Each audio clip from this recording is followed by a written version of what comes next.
Yes, but with the They would pilot, then- pilot Bear guys, they have to spend another £1,000 to buy a FLAM system, but they can do that, yes. Yeah. It's just a bit up in the air at the moment, really. And I looked into all the ideas and stuff. This was the, even 250 quid for Pilot Aware, I think is too expensive. And it pulls about 2 amps, Pilot Aware system, which is no good to us.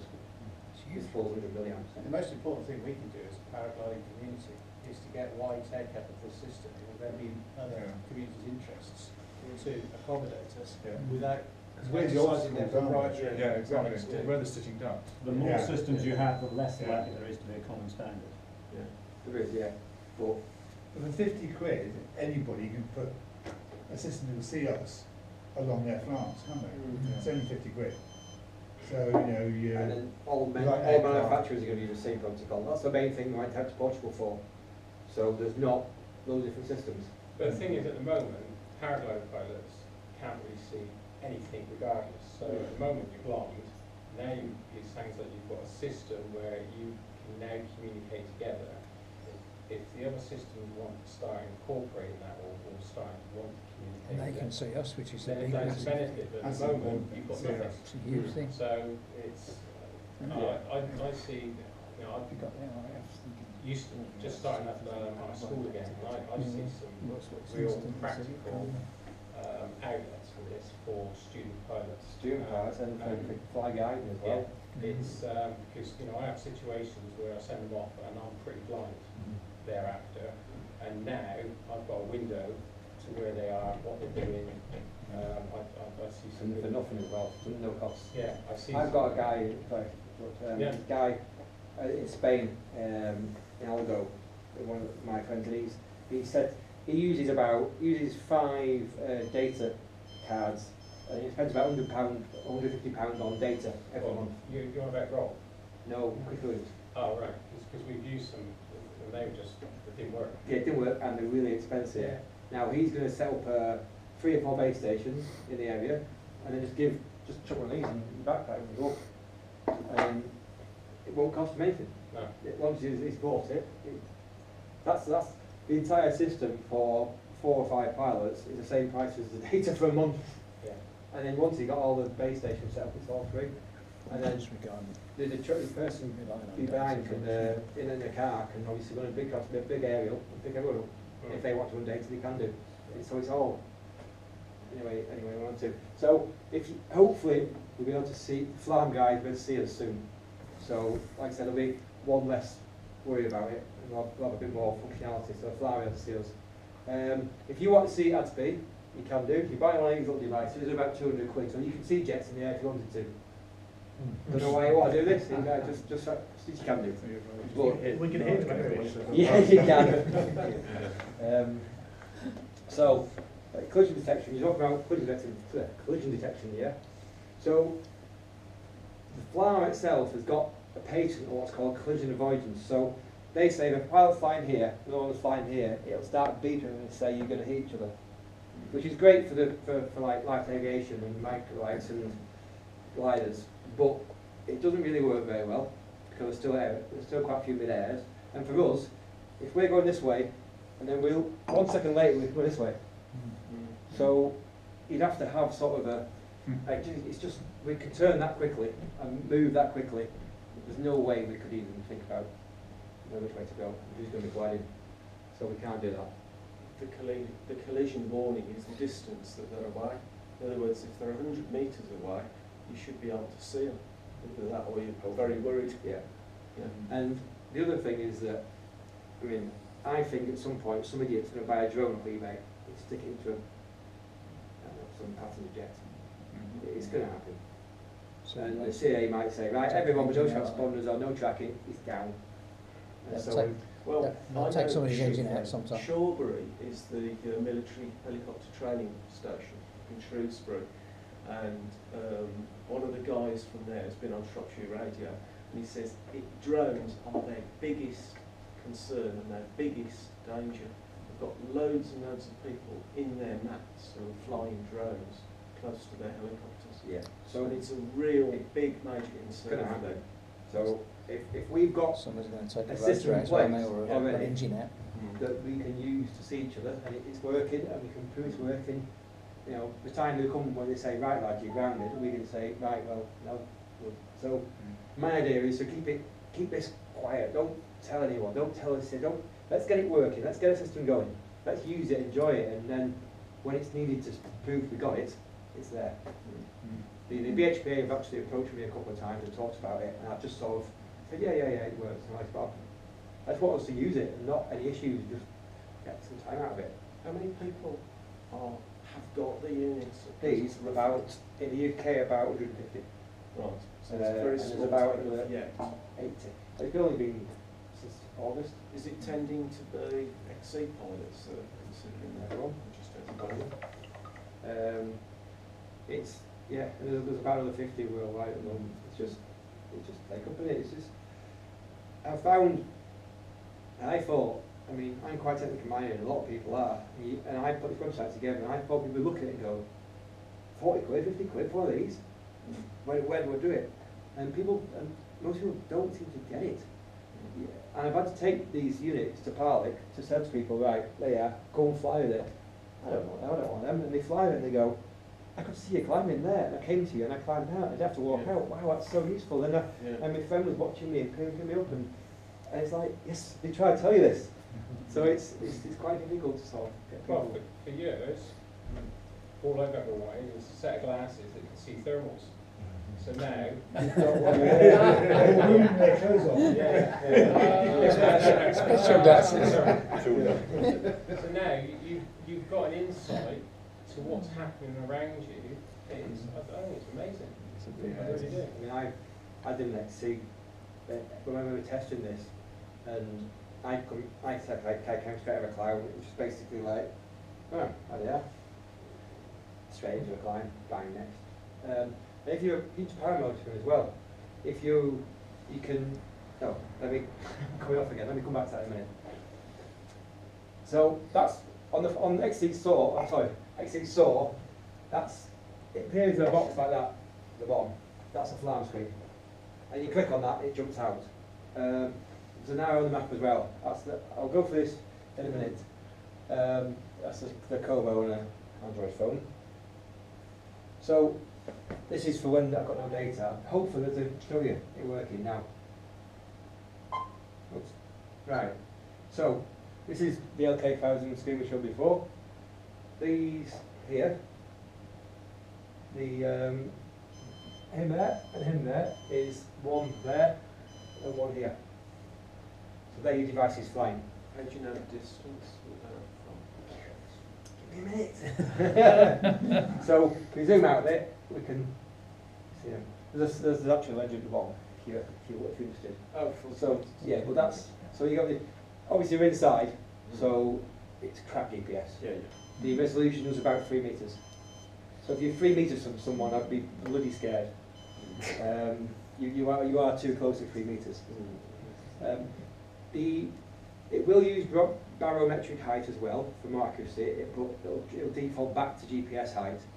Now, a few people have said to me, no, GPS height is not accurate, but if you're flying there and there's a pilot there, if you think, don't care how high he is, if you don't fly over him, you're not getting him.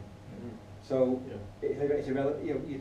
Your height, you can sort of say, right, it's going to be 100 foot either way, but I just, just We think. go up and down so quickly, it's irrelevant. Yeah, so you just Whatever don't units fly you over use. that arrow. Yeah. Simple as that. Can Go to the you one there. measurements? Oh, there, quickly, I'll show you.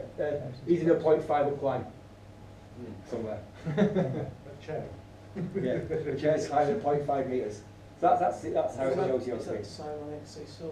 Same sort of. Yes, Yeah. but it's really hard to see. This is why LK House is a lot better, because it's a lot. What's happened that not many people have used the FLARM software. This is the FLARM software like Yeah. piggybacks on.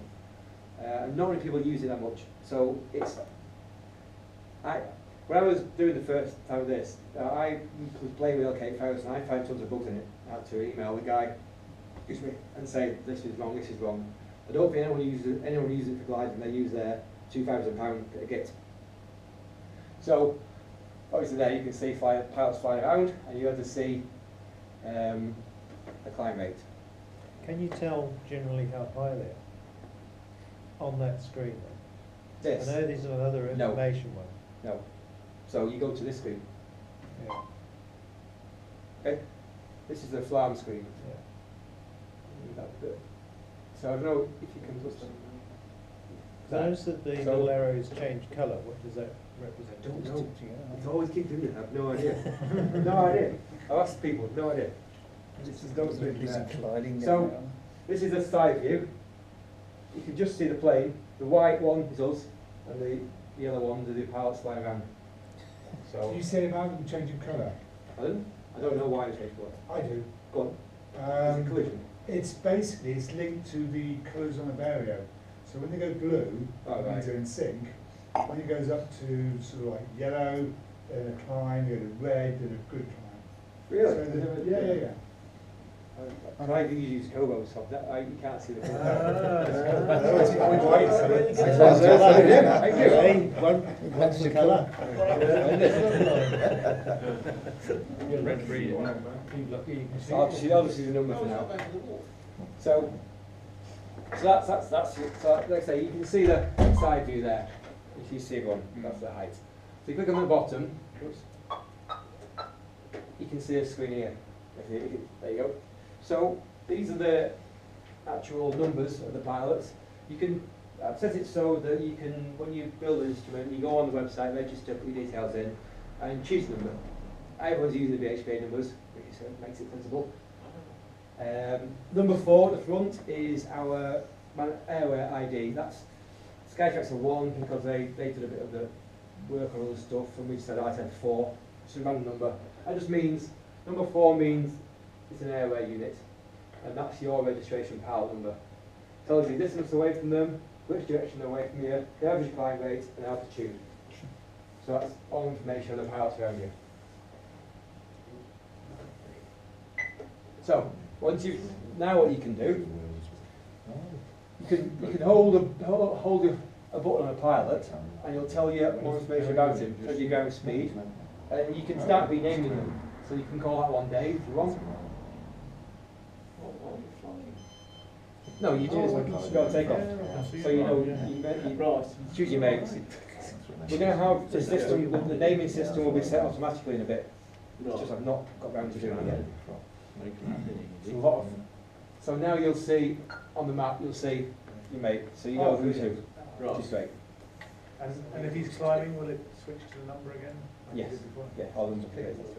David bombed out. And what happens now? You can. Because the thing about having to change screens all the time, you know, because sometimes you can't, you're too frightened to let go. So I'd like to see as much information on the main screen as possible. Well, the two things I think are crucial is their climb rate Yeah. and Height. how high they are. Yeah. I know. So that's why I thought the colour thing of each arrow would be useful, because if it was in a band of 1,000 It feet, just means a number there. It needs a Yeah. plus 100 or minus 100 or whatever next to the pilot, yeah, which I will rewrite at some point. because I mean that, that's I've got this list about 4. because if someone's 5k away and you can't see them, it's useful to know whether they're doing a low save at 500 feet or whether they're at And it does, I mean, 6,000 feet. I mean, the vario colour thing is fairly irrelevant if you've got a number saying you're climbing 2 meters per Yeah. second. Yeah. I mean, but this is going to be LK 1000, isn't it? It is, yeah. Like I Yeah, say, so they need to change that's their just the system. software in LK. Now I'm gonna, when I've got some time, which will probably be, I don't know, never. I've got a list of things I'm gonna start adding to LK, so I'll start coding it. So stuff like that, great idea. I'll put it in time. It's just we're working with what we've got. I think the most important thing is get people using the things. Yeah. Because Yeah, unless yeah. people are using them, there's no point at all in worrying about it. So what we could do next Yeah. A lot of users. is you can press target on the unit. You press the target. Oops. So Target. so this now, this is the heads-up display. So if you're flying forward, Jets, won't we? it shows you the aircraft in your crosshairs. So if a pilot appears here, he's down there. Obviously, it's like looking forward. So if you're flying, you'll see the aircraft in front of you. It does work really well. And then you get a lot of information about that what you've targeted. So you've got their vario, the vario 30 seconds, efficiency, their bearing. Like, the nice thing, like if you set off, well, how high you'll arrive on the glide, you get there, your ground speed, you know, everything about them. Obviously, it's a bit too much information, like you say, it's information overload, but if you want it, it's there. Why are you looking at that? Why are you running? So that's how it works on there. Does the other pilot get a thing saying I'm being targeted?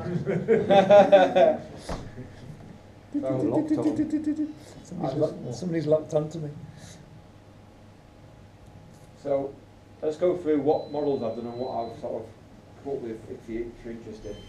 The cheapest, simplest one is that one, that little white one, which is just Wi-Fi only. So if you have, can I borrow your couple of seconds? If you've got this with GPS on board, you can send the GPS out on Wi-Fi to that. That'll work out where it is, send information out on pilots, find pilots, send it back on Wi-Fi. So you could chuck that on your lines, on your back of your pod or whatever, and just put it on Wi-Fi. Put the battery in there, whatever. So that's just Wi-Fi only. Sorry, and that needs a separate battery to It drive would, it? yes, it would do, yes. Yeah. But it just plugs into USB, it's like a phone charger. So Yeah. like everyone uses a phone Yeah. battery charger. And does it make the Kobo chomp through more battery quicker or not? No. Well, Wi-Fi will a bit. Why don't you just A put bit. a battery Yeah, inside the box? maybe 10% more. It's not more aggressive. One battery into Just make the box a and bit then bigger next to and the put a battery in it. Yeah, charger. this is all, we can do what we want, do you know what I mean? If you want to do that, I'll incorporate it. So that's the simple one, and that's the same with the ground station as well. So the way the ground station, I'll explain that in a minute. So that's a simple start one. That's a standalone one, which has got GPS in it. So you could use that as a total separate tracker. If you put that in your flight deck, just flew with it, it just send out your signal. You couldn't see it. But that people can see So you. it's They got, can see you. If you it's go got into. a data card in it to No. track. No. When you say it's a tracker. Yeah, it just It's sends not out doing your a signal. track log. It sends out your signal, and people can track you, see you. Right. On radio waves. So it's not running a track. No. Not doing No. it. No,